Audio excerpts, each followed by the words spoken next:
ኢያሱ ምዕራፍ 21 ቁጥር 43 ላይ እግዚአብሔር የሚሰጣቸው ዘንድ ለአባቶቻቸው የማለላቸው ምድር ሁሉ ለእስራኤል ሰጠ፣ ወረሷትም ተቀመጡባትም ይላል።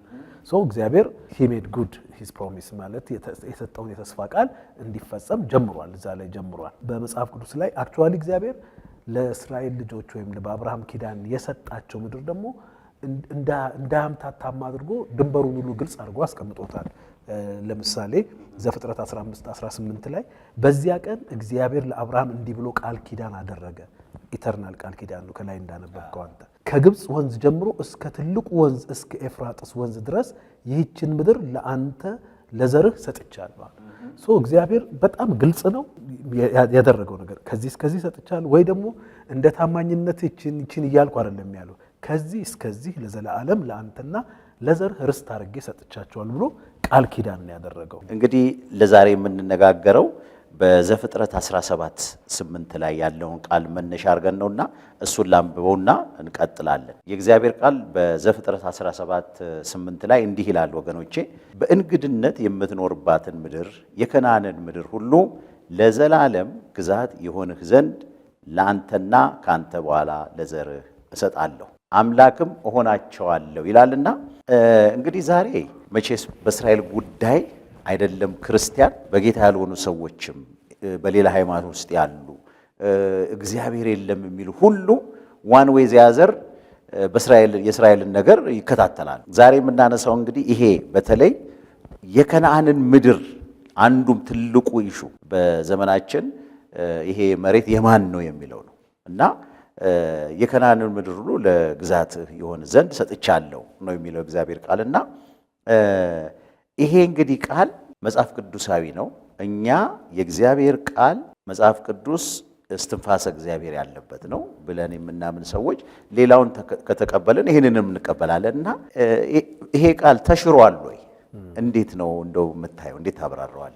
እንዳልከው ነው እንግዲህ ባለፉት ጊዜያትም በዚህ በሻባት ሻሎም ፕሮግራም እግዚአብሔር ለአብርሃም ዘርህን እባርካለሁ አንተን የሚባርኩ ይባረካሉ ባለው መሰረት ስለ ህዝበ እስራኤል ስለ አይሁዳውያን የእስራኤል ህዝቦች ዙሪያ ቤተክርስቲያን ሊኖራት ስለሚገባው ነገር መጽሐፍ ቅዱስ የሚለውን ብዙ ተነጋግረናል።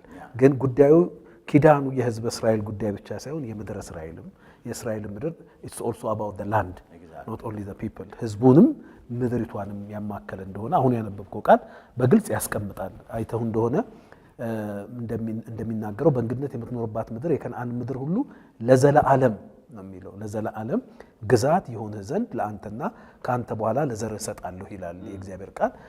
ይሄ ቃል መፈጸም ጀምሯል። በኢያሱ ምዕራፍ 21 ቁጥር 43 ላይ እግዚአብሔር የሚሰጣቸው ዘንድ ለአባቶቻቸው የማለላቸው ምድር ሁሉ ለእስራኤል ሰጠ፣ ወረሷትም ተቀመጡባትም ይላል። እግዚአብሔር he made good his promise ማለት የሰጠውን የተስፋ ቃል እንዲፈጸም ጀምሯል፣ እዛ ላይ ጀምሯል። በመጽሐፍ ቅዱስ ላይ አክቹአሊ እግዚአብሔር ለእስራኤል ልጆች ወይም ለአብርሃም ኪዳን የሰጣቸው ምድር ደግሞ እንዳያምታታም አድርጎ ድንበሩን ሁሉ ግልጽ አድርጎ አስቀምጦታል። ለምሳሌ ዘፍጥረት 15:18 ላይ በዚያ ቀን እግዚአብሔር ለአብርሃም እንዲህ ብሎ ቃል ኪዳን አደረገ። ኢተርናል ቃል ኪዳን ነው፣ ከላይ እንዳነበብከው አንተ። ከግብጽ ወንዝ ጀምሮ እስከ ትልቁ ወንዝ እስከ ኤፍራጥስ ወንዝ ድረስ ይህችን ምድር ለአንተ ለዘርህ ሰጥቻለሁ። እግዚአብሔር በጣም ግልጽ ነው ያደረገው ነገር። ከዚህ እስከዚህ ሰጥቻለሁ ወይ ደግሞ እንደ ታማኝነት ይችን እያልኩ አይደለም ያለው። ከዚህ እስከዚህ ለዘላለም ለአንተና ለዘርህ ርስት አድርጌ ሰጥቻቸዋል ብሎ ቃል ኪዳን ነው ያደረገው። ይሄ ቃል ኪዳን ነው ያነሳው ጥያቄ ተሽሯል ወይ ለሚለው የመጀመሪያ መነሻ ሲጀምር ከእግዚአብሔር መለኮታዊ ባህሪ ቃል ኪዳን አይሰብርም። እኔ አምላክ እግዚአብሔር ቃል ኪዳንን አልሰብርም ይላል። ይሄ ቃል ኪዳን ከእግዚአብሔር የወጣ ከሆነ እግዚአብሔር ከተናገረው እግዚአብሔር ቃል ኪዳኑን አያጥፍም፣ አይሽርም። ከዛ መነሻ እንጀምር። ለዘላለም ሰጥቻለሁ ካለ ሰጥቷል። እግዚአብሔር ኪዳኑን ከሻረ አምላክነቱ ላይ ነው ጥያቄ የሚነሳው። ከሱ እንነሳ።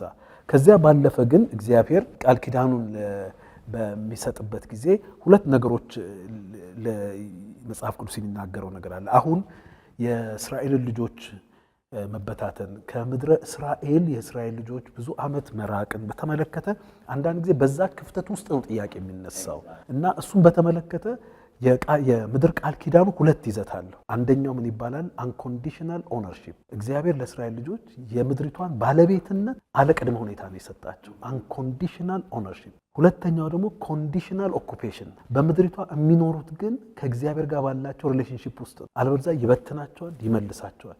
ምድሪቷ ትተፋቸዋለች፣ እነቅላቸዋለሁ ይላቸዋል። ይሄ ማለት ኦነርሺፕ አሳጣችኋለሁ ግን አይደለም። እግዚአብሔር ከሱ ጋር ባላችሁ ህብረት ኮንዲሽናል ኦኩፔሽን አላችሁ፣ ግን አንኮንዲሽናል ነው ኦነርሺፓችሁ። ምክንያቱም አደኝ መጨረሻ ላይ እግዚአብሔር ኪዳኑን በበጎ ስለሚዘጋ ያንን ቴሪቶሪ ሁሉ ለህዝበ እስራኤል ሰጥቶ እንዲያውም ያልተፈጸመም ገና የምንጠብቀው ራሱ ጌታችን መድኃኒታችን ኢየሱስ ክርስቶስ ዳግም በሚመለስበት ጊዜ በኢየሩሳሌም ያ ሁሉ ከምድሪቱ ጋር የተያዘ ኪዳን አለ። ስለዚህ ያ እንኳን እስኪፈጸም ድረስ እግዚአብሔር ኪዳኑ እንደሚያጸና ይታወቃል። እስራኤል እንደሚድን እግዚአብሔር ቃል ይናገራል። ምድሪቷን ደግሞ እንደሚወርስ ይናገራል። በሕዝቅኤል ላይ በኤርሚያስ ላይ እግዚአብሔር ተናግሯል። ነገር ግን ኦነርሺፕን በተመለከተ የማን ነው የባለቤትነት ጥያቄ ከሆነ እንዲህ ይላል መዝሙር 105 ቁጥር 9 ላይ ለአብርሃም ያደረገው ለይስሐቅም የማለው ለያዕቆብ ሥርዓት እንዲሆን ለእስራኤልም የዘላለም ኪዳን እንዲሆን አጸና። ምንድን ነው ይሄ ኪዳን? ቁጥር 11 እንዲህም አለ ለአንተ የከነዓንን ምድር የርስታችሁን ገመድ እሰጣለሁ። ለአብርሃም ያደረገውን ለይስሐቅም የማለውን ለያዕቆብ ሥርዓት እንዲሆን ለእስራኤልም የዘላለም ኪዳን እንዲሆን አጸና። ምኑን ነው ኮንቴንቱ? እንዲህም አለ ለአንተ የከነዓንን ምድር የርስታችሁን ገመድ እሰጣለሁ። የከነዓን ምድር በዚህ ሁሉ የተስፋ ቃል ጭብጥ ለአብርሃም እና ለዘሩ የተሰጠ ነገር ነው። ይሄ ሲሆን ይሄን ኦነርሺፕ ሰጣለሁ ማለት ኦነርሺፕ። ቁጥር 12 ላይ እዛው 105 ላይ ምን አለ? ይህም የሆነው አለ እነርሱ በቁጥር ጥቂቶች ሰዎች እጅግ ጥቂቶችና ስደተኞች ሲሆኑ ነው። ከህዝብ ወደ ህዝብ ከመንግስትም ወደ ሌላ ህዝብ አለፉ ይላል። በዚህ ሁሉ ኮንዲሽን ውስጥ ግን የእናንተ ነው ብሏቸዋል እግዚአብሔር። የነሱ ጥቂትነት የነሱ ሁኔታ እግዚአብሔር ለአብርሃም የማለውን የከነዓን ምድር ባለርስትነት አይነጥቃቸው። አንኮንዲሽናል ኦነርሺፕ ነው ኪዳኑ። ግን ኦኩፔሽኑ ኮንዲሽናል ነው። ለዚህ ነው ይሄ ሁሉ የተፈጠረው እንጂ እንደ ኦነርሺፑ ቢሆን ኖሮ አንኮንዲሽናል ኦኩፔሽንም ቢሆን ኖሮ እነዚህን ያለፉትን 2300 ዓመትም አይነቀሉም ነበረ።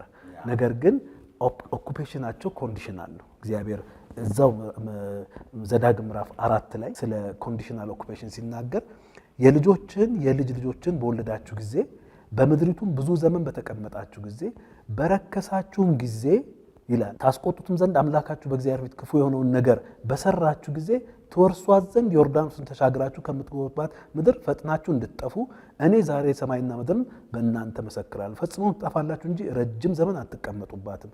እግዚአብሔርም በአሕዛብ መካከል ይበትናችኋል። እግዚአብሔር በውስጣቸው የሚያኖራቸው አሕዛብ መካከል ጥቂቶች ሆናችሁ ትቀራላችሁ ይላል።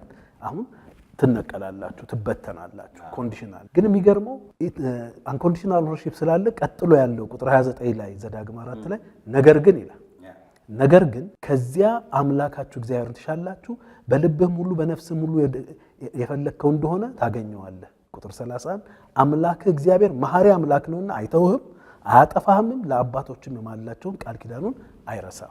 ኦነርሺፑ ይቀጥላል። ኦኩፔሽኑ ግን ከእግዚአብሔር ጋር ባላቸው ህብረት ውስጥ ይወሰናል። ለዚህ ነው አንዳንድ ጊዜ አሁን አንዳንድ ህዝብ ለብዙ ዓመታት ለምሳሌ ግብፃውያን በራሳቸው ክልል ብዙ ዓመት ኖረዋል። ኦን አድርገው አካባቢያቸውን ሳይነቀሉ ኖረዋል። ምክንያቱም የኪዳን ጉዳይ አይደለም፣ ያ ናቹራል ፖዚሽኒንግ ነው። እግዚአብሔር ግን ለእስራኤል ልጆች ከነዓንን ምድር ከነዓናውያን አስወጥቶ ሲያወርሳቸው የማይሻር ኪዳን የዘላለም ኪዳን። ለምን ታዲያ ኪዳን ከሆነ ለምን ሳይኖሩ ቀሩ? ለምን ተነቀሉ ካለ ኦኩፔሽኑ ግን ኮንዲሽናል ነው ብሎ አስቀምጧል። ኮንዲሽናል ኦኩፔሽን ግን አንኮንዲሽናል ኦነርሺፕን አይሽረው። እንደገና ደግሞ አንኮንዲሽናል ኦነርሺፕ እስከሆነ ድረስ ደግሞ ሁሉ ነገር ወደ ባለቤቱ ስለሚመለስ አደይ እንደፍተደ እግዚአብሔር እስራኤልን በመሲሁ ደም አድኖ ከጽዮን በሚወጣው ንጹህ ውሃ በዛ ደም አድኖ ምድራቸውንም እነሱንም ሪስቶር እንደሚያደርግ የእግዚአብሔር ቃል ይናገራል። ስለዚህ አይሻርም፣ አልተሻረም፣ ሊሻር አይችልም። ባልነበሩበት ጊዜ ሁሉ ኦልሞስት ፎር ሞር ዛን 2000 አይ ቲንክ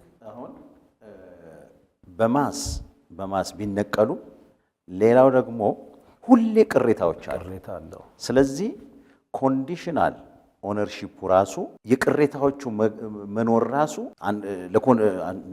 ኮንዲሽናል ላልሆነው የእግዚአብሔር ፕሮሚስ አንደኛ ምልክት ሊሆን ይችላል።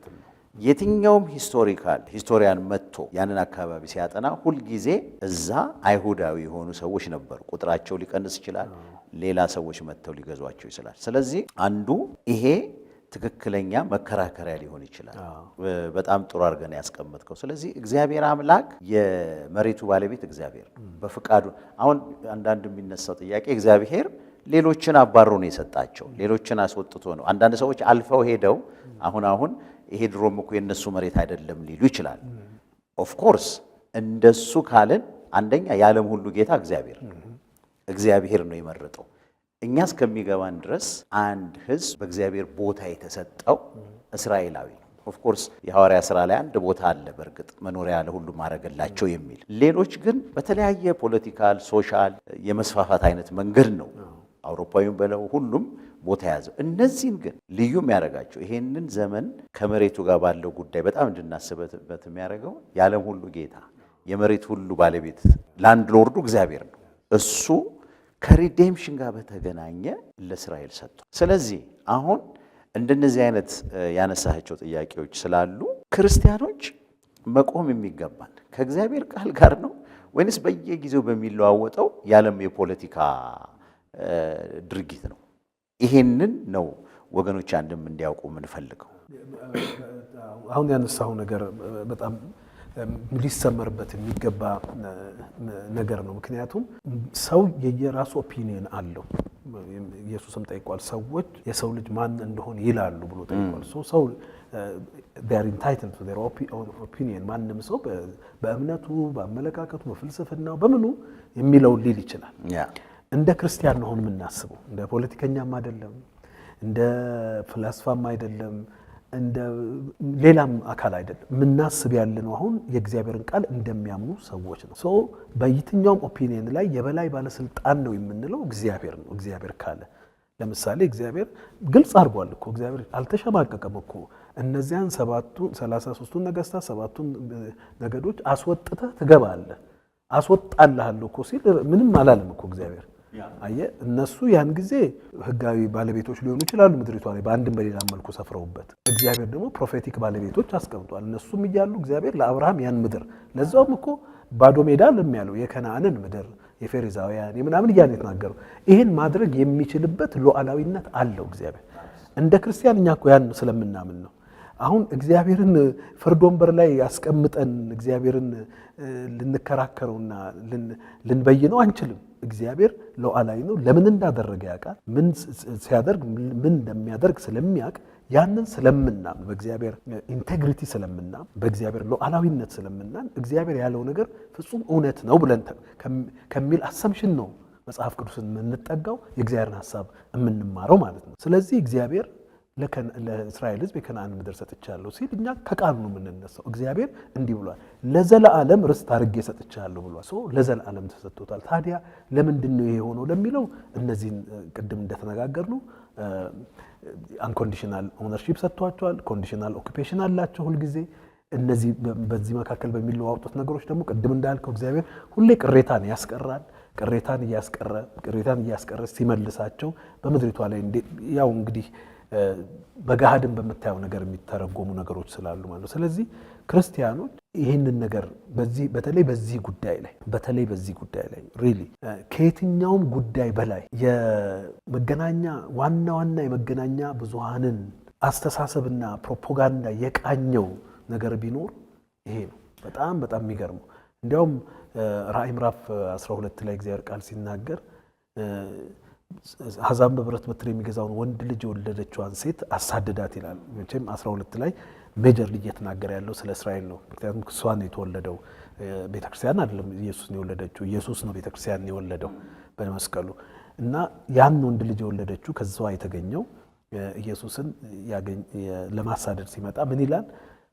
አውሬውም ዘንዶውም ይላል ከአፉ ይላል ወንድ ልጅ የወለደችዋን ሴት ለመዋጥ ይላል ለማጥፋት እንደ ጎርፍ የሆነ ውሃ ወጣ ይላል። ከአፉ ነው። አየህ እንትን ወሬ ነው፣ ፕሮፓጋንዳ ነው፣ ሚስኢንፎርሜሽን ዲስኢንፎርሜሽን ነው የሚወጣው ለመዋጥ በቀን ነው ከሷ የወጣው ነገር። መጀመሪያም ይሄ ሁሉ ስሌት የመጣው ለዚህ ስለሆነ ቅድም እንዳልከው ፎር ሪዴምፕሽን ፐርፐዝ ነው እግዚአብሔር ሕዝቡንም የመረጠው ምድሪቷንም የሰየመው እና ያን ሲያደርግ አሁንም ይሄ የዓለም ሚዲያ ኢንቴንሽናሊ ነው የሚሰራው። IPU የሚባል አንድ የእንትን ድርጅት አለ በሌላ ሃይማኖት ውስጥ ያለ ፕሬስ ዩኒየን አለ እና ከ1979 ጀምሮ በዚህ ጉዳይ ላይ የተለየ አቋም የሚይዙ አገራት፣ ተቋማት፣ ሚዲያ እንትኖችን እየተከታተለ እንትን በማለት ሀራስ በማድረግ በማባበል ምን በማለት የሚዲያው አውትፑት በእስራኤል ጉዳይ ላይ ምድሪቱን በተመለከተ ህዝቡን በተመለከተ አሁን የምንሰማው አይነት አቅጣጫ ምንም መጽሐፍ ቅዱሳዊ ሲጀምር ታሪካዊ ጂኦፖለቲካዊ መሰረት በሌለው አይን ያፈጠጠ ውሸት እንዲቃኝ ያደረገበት ነገር ከዚያ ጊዜ ጀምሮ ኢስላሚክ ፕሬስ ዩኒየን ነው የሚባለው አይፒዩ የ1979 ጀምሮ እንዲህ የተቃኘ ስራ ሰርተዋል እና አሁን አንዳንድ ጊዜ ይገርማል የሚባለው ነገር በእነዚህ ጉዳዮች ላይ የሚቀነቅና ክርስቲያኑም አንዳንዴ ሳናስበው እንገዛዋለን። ያው ይሄ ከአፉ የሚወጣው ወንዝ እኛንም እየጠራረገ አንዳንድ ጊዜ ይወስደናል። ከዛ አመለካከታ ስነ መለኮታችንን መቃኘት ጀመርን። አንድ ታይም ላይ እንደዛ ሲሆን ቆይ ይሄ ነገር ስነ መለኮታዊ እንትን እንዲኖረው ብለን ደግሞ ሪፕሌስመንት ቴዎሎጂን አመጣን ምናምን ብቻ ያን ሐሳብ ለመቀበል እንዲያስችለን እኛ ከወንዙ ጋር አብረን ለመሄድ ለመጓዝ ለመዋጥ የሞከርንባቸው ነገሮች አሉና እንዳልከው አንድ ክርስቲያን የእግዚአብሔርን ቃል ሲያነብ ስለ እስራኤል ስለ ምድረ እስራኤል የሚለው ነገር ምንድነው በሚለው ላይ ከየትኛውም ከረንት ሬቶሪክ በጣም በሚገርም ሁኔታ የተለዋወጠ ነገር ነው። ምንም ሪያሊቲ ጭብጥ ስለሌለው የተለዋወጠ ነገር ነውና የማይለወጠው የሚጸናው የእግዚአብሔር ቃል ግን ስልጣናዊ ማስረጃችን ስልጣናዊ ስታንዳርዳችን ነው። ስለዚህ ክርስቲያን ከእግዚአብሔር ቃል ጋር ነው መቆም ያለበት። ዘመን በተቀየረ ቁጥር ስነ መለኮታዊ የእግዚአብሔር ቃል እንደማይለወጥ በማመን ልንቆም ይገባል። ይሄን ደግሞ የሚያሳይህ አሁን እስራኤል ሞደርን እስራኤል በአዲስ መንገድ በዩናይትድ ኔሽን ጸድቆ ሀገር ከሆነች በኋላ 77 ዓመት ቢሆን ነው ገና 80 ዓመት አልሞላም። የሚገርም ይሄንን አሁን እንዲያረገች እስራኤል ሲባል ከ70 ዓመት በፊት ወይም ደግሞ ከ80 ዓመት በፊት አሁን ባሉበት ምድር በሙላት ሳይኖሩ ለምን ተከሰሱ? ገብተዋል? ምንድነው ይሄ ጥላቻ? ለምን ቃል ኪዳኑ ጋራ ሌላ ኢንቲቲ አለ፣ መንፈሳዊ ኢንቲቲ ይህንን ህዝብ የሚያሳድድ። ስለዚህ አሁን በዚህ ዘመን የምንኖር ክርስቲያኖች የሞደርን እስራኤል ኢሹ የ77 ዓመት ኢሹ አይደለም። ሂትለር የሚባል ሰው ሲነሳ ፊዚካል እስራኤል የራሷ ገቨርንመንት አልነበራትም አሁን ያለችው። ግን ያ ሄትሬድ ከየት መጣ? እነዚህ የምናውቃቸው ጠቅላላ there must be አንድ በየጊዜው ስቶሪ ክሬት እያደረገ ይህንን ህዝብ የሚያሳድድ አለ ማለት ነው። ስለዚህ አሁን እሱን ሁሉ ወደ ኋላ ሄደን አይተን እንዴ ለካ ይሄ ውሸቱ ቃሉ ነው የሚቀየረው እንጂ ጥላቻው በፊትም ነበር ማለት ነው። ኢሹ አሁን ቦታ ይዘዋል የሚል ከሆነ እውነተኛ ከሆነ ቦታ ሳይዙ እንደ ሀገር ሳይገነቡ በያሉበት ለምን አሳደድናቸው? ነገሩ የእግዚአብሔር ነገር እና አሁን ያልከውን የገዛናቸው ቃላቶች አሉ። ቢቢሲ የሚያወራው ሲኤንኤን የሚያወራው እና አልጀዚራ የሚያወሩት እነዚህን ትልልቅ ሚዲያዎች የሚያወሯቸውን ቋንቋዎች ተውሰናል። ለምሳሌ ኦኩፓይድ ቴሪቶሪ ይላል። አሁን ቢቢሲ ኦኩፓይድ ቴሪቶሪ የሚለውን በእስራኤል ኢሹ ደጋግሞ ሲናገር ምን ማለት ነው ብሎ አንድ ጌታን የሚወድ ክርስቲያን መጽሐፍ ቅዱስን ለማገናዘብ የሚሞክር መጠየቅ አለበት። ቅድም ያልከው ነው። ያንን ጎርፍ የሚያመጣውን ዝም ብለን መወሰድ የለም። ምን ማለት ነው? ማን በማን የተያዘው? ኦኩፓይድ ከሆነ እንዴት ነው ኦኩፓይድ የሆነው? እነዚህ አሁን ቃላቶች ሌላው በኋላ አንዳንድ የምናነሳው ከነሱ የምንዋሳቸው ለምሳሌ አፓርታይድ እስራኤል እንላለን። ምን አይነት አፓርታይድ ስንል ምን ማለት ነው? የአፓርታይድ መገለጫው ምንድን ነው? እነዚህን ሁሉ ማንሳት ያለብን ይመስለኛልና የኛ ዘመን ወንዝ ከነ ሂትለር ተለይቷል። ሂትለር የተዋሰዋል የስፓኒሽ ኢንኩዊዝን ባለፈው ያነሳናቸው ያ በመላው ዓለም ላይ በአይሁድ ሕዝብ ላይ በየጊዜው ስቶሪ ክሬት ይደረግ ነበር። ስለዚህ ሰዎቹ አለፉ እንጂ ይሄ ኢቪል የሆነው ታሪክ መፈጠሩን ቀጥሏል። አሁን በእኛ ዘመን ደግሞ እነዚህ ተርሞች አሉ የተዋስናቸውና እሱን እንዴት ታየዋል? ወደዚህ ወደ እሱ ሀሳብ ከመሄድ በፊት አሁን ያነሳሉን ነገር ለማጠቃለል ያክል እኔ ለራሴም በእስራኤል ጉዳይ በእስራኤል ሕዝብ በእስራኤል ምድር ዙሪያ የአስተሳሰብ መስተካከል ያመጣልኝ ነገር ራእይ 12 ነው። ራእይ 12 አይተህ እንደሆነ ስለ እስራኤል ነው የሚናገረው። ቤዚክሊ ከላይ ጀምረህ ስትመለከት አሁን ያነሳቸው በታሪክ ያሉት በእስራኤል ሕዝብ ላይ በእስራኤል ምድር ላይ ያለው ጥቃትና ጥላቻ ከላይ ከባቢሎን ጀምሮ ኢቭን ከግብፅ ጀምሮ የምናያቸው ነገሮች አይተው እንደሆነ 12 ላይ የሚጀምረው አሕዛብን በበትር የሚገዛውን ወንድ ልጅ ለመውለድ በምታመጥበት ጊዜ ነው። ከዛ እኮ ነው የሚጀምረው። ሶ ለካ ይሄ የኔ ወርፌር ነው። አሁን ህዝበ እስራኤል ግን ምድረ እስራኤል የሚሰቃየው ለካ እኔን ካዳነው ወንድ ልጅ መወለድ ጋር ተያይዞ ነው። this is the issue of the church እኮ ማለት ነው። አየህ እሱን ለማምጣቷ ነው ይሄ ሁሉ ጣጣ። ሌላው ሀገር እኮ ማዕት ነገር እና አሌክሳንደር ዘ ግሬትን የፈጠሩ ግሪኮች ምን ተደረጉ? ሌላ ታላላቅ ፈላስፋዎች ይሄን ግን የሰው ልጅን ማዳን የሚጀምሩ እኮ ነው። አውሬው በፊቱ አቆመ ይላል። ስታመጥ እሷ በመቅሰቿ ሊበላው አልቻለም፣ ተነጠቀ። ከዛ ጥቃት ጀመረ፣ ክንፍ ተሰጣት፣ ወደ በረሃ ተሸሸገች። ከዛ ተበሳጭቶ መጣ። እንደገና በአፌ ቅድም እንዳልከው የመጀመሪያው ጥቃት ነው። እሱን አልቻለም፣ የሚደረውን አደረገ። በኋላ ደግሞ በዚህ ከአፉ በሚወጣ ወንዝ ጎርፍ፣ በወሬ በውሸት በማጥላላት በማጠልሸት ያችን ምድር at the end of the day ከእስራኤል ጋር ያለው ውጊያ እሱ እንደሚያው እኛ እንደምናየው አይደለም። እሱ እንደሚያው ከዛ በኋላ እሷ ስታመልጠው ጎርፉን እንዲያውም እኔ ገርመኛል እኮ ምድር ተከፍታ ረዳቻት። መርዳት የነበረበት ግን ማን ነበር? ቤተክርስቲያን እኮ ነች። ግን አሁን እኮ አንዳንዴ አይተው እንደሆነ እኮ ነገሮች ግልብጥ የሚሉት በቃ ምድራዊ ነገሮች እኮ ነው ተቀነባብረው ያን ጎርፍ ይወጡታል እና ተነስታ ትወጣለች። ኢማጂን አሁን እንኳን በዚህ ጦርነት ላይ ወደ ሌላ አቅጣጫ ልሄድ እንጂ እንደው ነገሩን አሰርት ለማድረግ ነው። አሁን በዚህ ጦርነት መካከል የሶሪያ የሶሪያው መንግስት መገልበጥ ኢኩዌሽኑ እንዴት እንደለወጠው አይታል። የራሻ ነገሮች ከዚያ መሸሽ የነ ኢራን ምን ያህል ኢኩዌሽኑ እንደለወጠው አይ ምድሪቷ ራሱ እኮ ትረዳታለች። ይሄ እግዚአብሔር ነገር ስላለ ማለት ነው። እንደ ክርስቲያን እኔ ይሄ ሁሉ ነገር የሚሆንባት ለዚህ ከሆነ እኔ ምንድነው ማድረግ ያለብኝ? መጸለይ፣ መማለድ፣ በእስራኤል ጎን መቆም፣ እግዚአብሔር መሲሐቸውን እንዲቀበሉ መጸለይ፣ መማለድ፣ ወደ እስራኤል አምላክ ወደ አምላካቸው እንዲመለሱ እማደርገው ማድረግ፣ በጉዳታቸው በድካማቸው መቆም፣ በችግራቸው ጊዜ አብሮ ይሄንን ማድረግ ትልቅ ነገር አይደለም ለኔ። ይሄ አንዳንዴ እኮ እነሱ አያምኑትም እኮ የሚሰደዱበትን የሚጠሉበትን አያምኑትም እኮ። አሁን እነዚህ በታሪክ የሚያሳደዷቸው ሰዎች አንዳንዴ እኮ እነሱ ራሱ መሲሁን አያምኑትም እኮ። እነሱ ራሱ እኮ መሲህ አይደለም ብለው አሳልፈው የሰጡት እኮ ህዝቦች ናቸው። ባጠሉት ነገር እኮ ምንድነው ጉዳዩ? እሱ ምድሪቱና ህዝቡ ከዚህ ነገር ጋር በእግዚአብሔር ፕሮግራሙ ስለሆነ የእግዚአብሔር ጥላቸው የአምላክን አጀንዳ የአምላክን ፐርሰንት ጥላቸው ነው።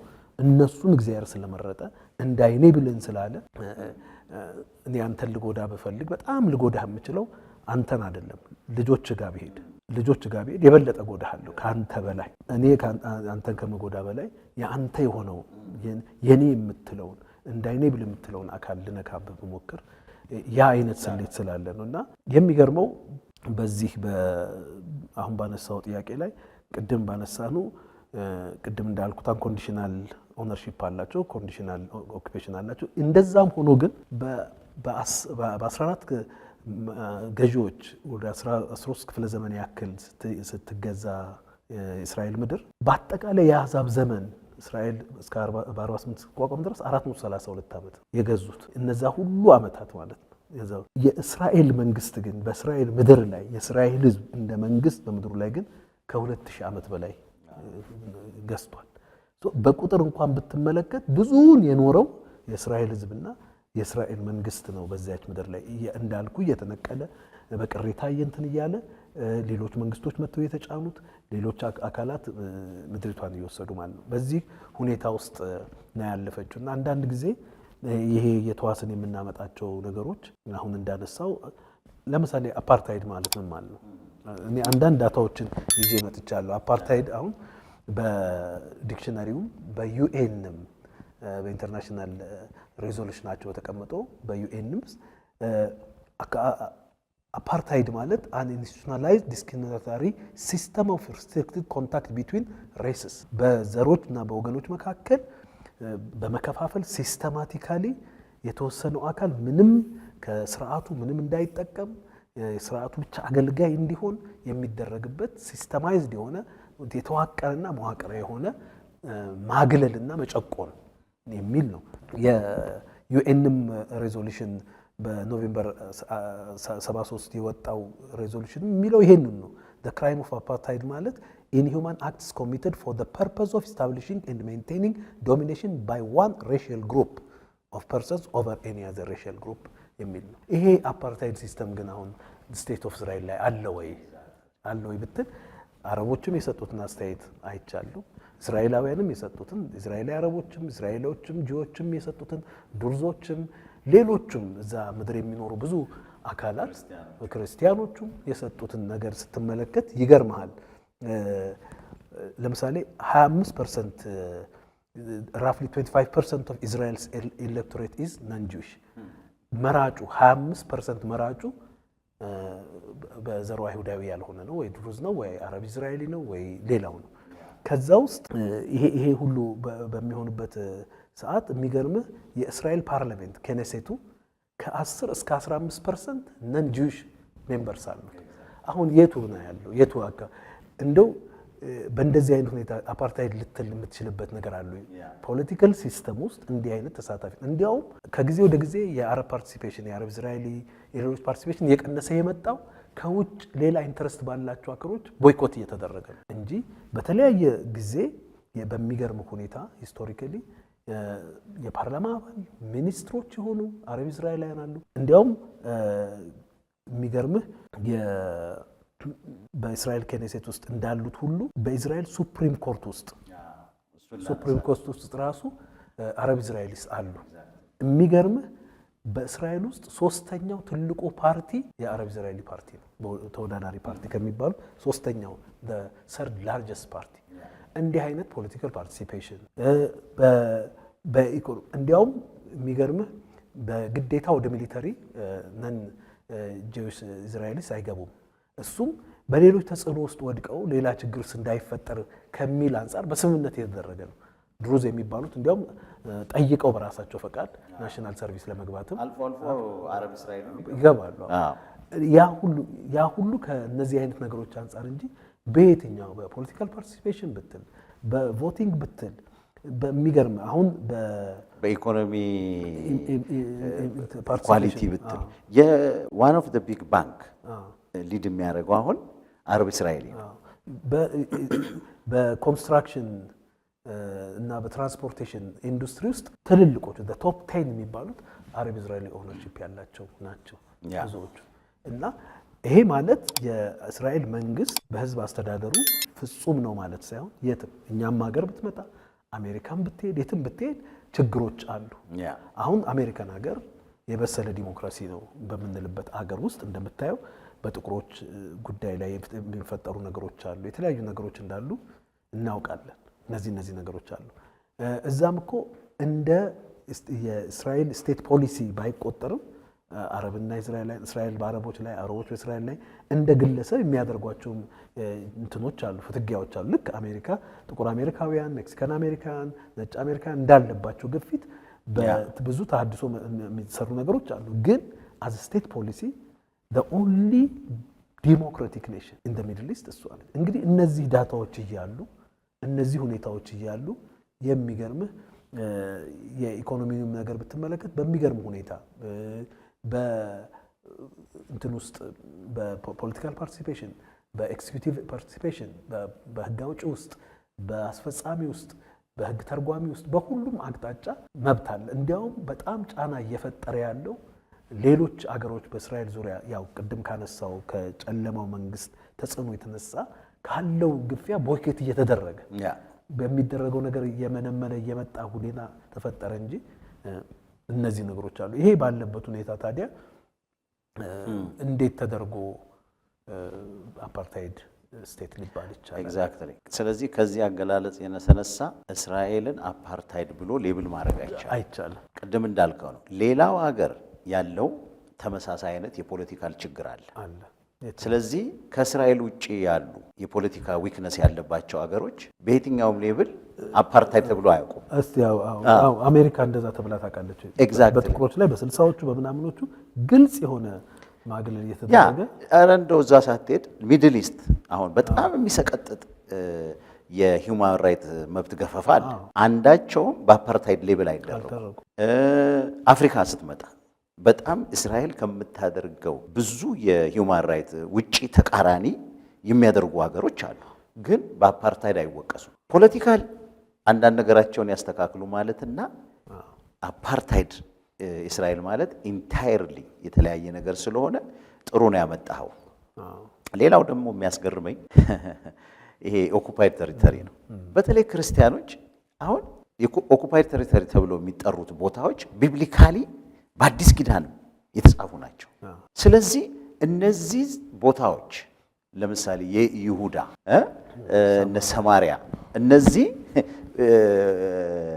ኦኩፓይድ ቴሪቶሪ ከተባሉ መጽሐፍ ቅዱሳችን ራሱ ኮላፕስ ያደርጋል ማለት ነው። ኖት ፎርጌት ዘ ጁዳይዝም ክርስቲያኒቲ ውሸት ነው እያልክ ነው ማለት ነው። ቅድም ባልከው መንገድ ግን እግዚአብሔር በራሱ መንገድ አስወጥቷቸው ነበር። የካርታው ባለቤት እግዚአብሔር ነው።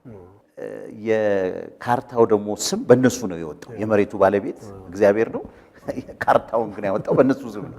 ስለዚህ እኔ አሁን ይሄም አንተም ቤትህን አከራይተህ ብትሄድ ካርታው ባንተ እስከሆነ ድረስ ያንተ ነው። አከራየኸው ማለት ግን አለስ ማጭበርበር ውስጥ ከገባ እሱ ነው ሌባ። እና ይሄ አንዱ የዘመናችን ትልቅ ችግር ይመስለኛል። ለምን ክርስቲያኖችን ኮንሰርን ሊያደርገን ይገባላ? ምክንያቱም እኛ የያዝነው መጽሐፍ ቅዱስ የሚጠራው ይሁዳ ሰማሪያ እያለ እንጂ አሁን እንደሚጠራው ይሄ ዌስት ባንክ ምናምን እየተባለ አይደለም። እና ይሄ አንዱ የኛ ዘመን ዲሴፕሽን እስራኤል ዙሪያ በጣም ገኖ የወጣ ክርስቲያኖች ጠንቀቅ ብለን ልናስበው አይገባም ወይ ብዬ ስለማስብ ነው። በጣም አክቹአሊ ያው ቅድም ያነሳው ነው። ቅድም ምን የሚያነበብኩት ዘፍጥረት 18 ላይ አሁን እስራኤል እንግዲህ በ1917 እስከ 1920ዎቹ በነበረው የባልፎር ዲክላሬሽን የእንግሊዝ መንግስት ያኔ እስራኤልን ተቆጣጥሮ ነበር ጊዜ ኦቶማን ቱርክን አስወጥተው ያን ጊዜ በዛ ለሚኖረው ህዝብ ስምምነት ሲያደርጉ ለእስራኤል የሰጡት እዛ ጋር አይደለም እኮ የሚጀምረው የእስራኤል የምድር ባለቤትነት በጭራሽ ጋር የሚጀምረው ዘፍጥረት 15-18 ላይ ነው የሚጀምረው። ግልጽ አድርጎታል እኮ እግዚአብሔር አብርሃም እንዲህ ብሎ ቃል ኪዳን አደረገ ከግብፅ ወንዝ ጀምሮ እስከ ትልቁ ወንዝ እስከ ኤፍራጥስ ወንዝ ድረስ ይህችን ምድር ለዘር ሰጥቻለሁ። በዚህ ስሌት ከተሄደ አሁን እንደ ክርስቲያን ይሄን ነው የማስበው። ግን ተዋክታችሁ ወረሱ አይደለም። እግዚአብሔር ሪስቶር ያደርገዋል። ብዙ ነገር ሪስቶር አድርጓል። እንደ አገር ራሱ ሪስቶር ሲደረጉ ታምር ነው። ይሄም ማፕ ሪስቶር የማይደረግበት ምክንያት የለም። እግዚአብሔር በራሱ መንገድ በራሱ ጊዜ ይሄን ነገር ያደርጋል። እንደ ክርስቲያን ይሄን ነው የማምነው። እንኳን ይሁዳ፣ ሰማሪያ፣ ጎላን እነዚህ የምንላቸውን ነገሮች ዌስት ባንክ፣ ጋዛ ስትሪፕ ምናምን የምንላቸውን አካባቢዎች አይደለም በዚህ ልክ ነው እግዚአብሔር ነገሩን ያስቀመጠው።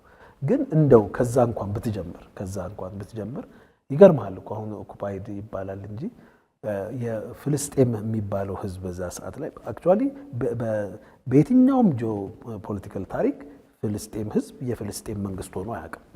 የለም እዛ ታሪክ የሚናገረው ነገር የለም። በእስራኤል ምድር የሚኖሩ ነበሩ፣ በጋዛ የሚኖሩ ነበሩ። እንዲህ አይነት ሁኔታ ሌሎችም ህዝቦች አሉ። በተለይ ከወራሪው አካል ጋር የሚመጣው ህዝብ ከወራሪው አካል ጋር የሚመጡት ስሌቮች፣ ወታደሮች እዛው ይቀራሉ። ሲሸነፉ የሚቀሩ አሉ። እዛው የሚመሰርቱ ኑሮ የሚመሰርቱ አሉ። ምክንያቱም ብዙ አመት እኮ ነው የሚቆዩት፣ 100 አመት ምናምን አመት ነው የሚቆዩትና ይዋለዳሉ። እንደዛ እየሆነ እንደ ሰማሪያ አንዳንዴ አሁን እስራኤል የፍልስጤምን ቴሪቶሪ ያዘች ይባላል እንጂ ከ1948 እስከ 1967 እኮ ጋዛ ስትሪፕን ይዛ የነበረችው እኮ ግብጽ ነች። እንትንን ደግሞ ያዘችው ዌስት ባንክን እኮ እስከ ኢስት ጀሩሳሌም ድረስ ጆርዳን ነበረች እኮ። አክቹአሊ በባልፎር ዲክላሬሽን ጆርዳን የምትባል ሀገር እኮ አልነበረችም። በዚያ ጊዜ እኮ ነው በባልፎር ዲክላሬሽን ከተሰጣት መሬት ለእስራኤል ለጂውስ ከተሰጣቸው መሬት 4/5ኛውን በስምምነት ከኪንግ ሁሴን ጋር የእንግሊዝ መንግስት ተስማምቶ አፒዝ ለማድረግ ያን ነገር አፒዝ ለማድረግ ሰላም ለመፍጠር ተብሎ 4/5ኛው ተሰጥቶ እኮ ነው ጆርዳን የሚባል ሀገር የተቋቋመው። እስከዚያ እስከ ኢስት ጀሩሳሌም ድረስ በዛ ማፕ ውስጥ እኮ እስከ 67 ድረስ እኮ ጆርዳን ያዘችው። ከዛ በዮም ኩፓር ጦርነት፣ በ6 ቀኑ ጦርነት፣ በ48ቱ ጦርነት እኮ ራሷን ልታድን በምታደርገው ሁኔታ ስትራቴጂክ ሎኬሽኖቿን በመያዝ እኮ ነው። ኦኩፓይድም እኮ አይባልም ሲጀምር የራሷን እንደገና ደግሞ ኦኩፓይ አድርገውትም ከነበረ ያደረጉት እኮ ግብጾች ጆርዳኒያንስ ናቸው። እሷ ሊወጓት ሲመጡ እነዛን ነገሮች ያዘቻቸው። አሁንም ስትራቴጂካሊ ለሴኪሪቲዋ ስለሚሆኑ ይዛቸዋል። ግን የምድረ የእስራኤል ምድር ባለቤትነት የሚወሰነው ግን በባልፎር ዲክሌሬሽንም አይደለም እኮ ሲጀምር። ቅድም እንዳልኩ ማፑ ማን ነው የሰራው? ግልጽ አድርጎታል እኮ እግዚአብሔር እዚህ ጋር አድርጎታል። ነገር ግን ከዚያም በኋላ ራሱ የሴኩላር መንግስት ስለሆነ የእስራኤልን መንግስት በመጽሐፍ ቅዱስ ማፕም ስላልሆነ እንትን የሚለው ፒስ ፎር ላንድ እየተባለ ብዙ ነገሮች ውስጥ ተገብቷል። ኤግዛክትሊ ኦኩፓይድ ሊባል የሚችልበት ነገር የለም። ሲጀምር በእግዚአብሔር ለሚያምን ሰው በመጽሐፍ ቅዱስ ለሚያምን ሰው እነዚህ ኦኩፓይድ የሚባሉት አካላት የእስራኤል ምድር አካሎች የነበሩ ናቸው። እንዳልከው በአዲስ ኪዳን ጭምር ጌታ ኢየሱስ ክርስቶስ አንቺ ይሁዳ ቤተልሔም ምናምን የሚለው ይሄ እኮ እግዚአብሔር ከእስራኤል ጋር ባለው ኪዳን ውስጥ እነዛ አካባቢዎች ራሱ እኮ ለክርስትና ለኢየሱስ መወለድ ለኢየሱስ አገልግሎት ለተለያዩ ነገሮች እኮ እንደ እስራኤል ምድር ተቆጥረው እኮ እግዚአብሔር ትንቢት የተናገረባቸው ትንቢት የፈጸመባቸው አካባቢዎች ናቸው። እንደ መጽሐፍ ቅዱስ አማኝ እንዴት ብዬ በምን ሞራል ነው እነሱን ኦኩፓይድ እስራኤል ኦኩፓይ ያደረገቻቸው ምለው? እንደውም ከተባለ መባል ያለበት ማስመለስ ነው። ኦኩፓይድ በእግዚአብሔር ፈቃድ አንዳንድ ጊዜ እግዚአብሔር ሌሎችን አምጥቶ እንዲገዙ ያደርጋል። በእግዚአብሔር ጊዜ ይሄዳል። ህዝቡ ግን ይሄዳል፣ እግዚአብሔር ያስለቅቅለታል፣ ይኖራል። ይሄ ነው መረዳቱ መሆን ያለበትና ጌታን እናመሰግናለን።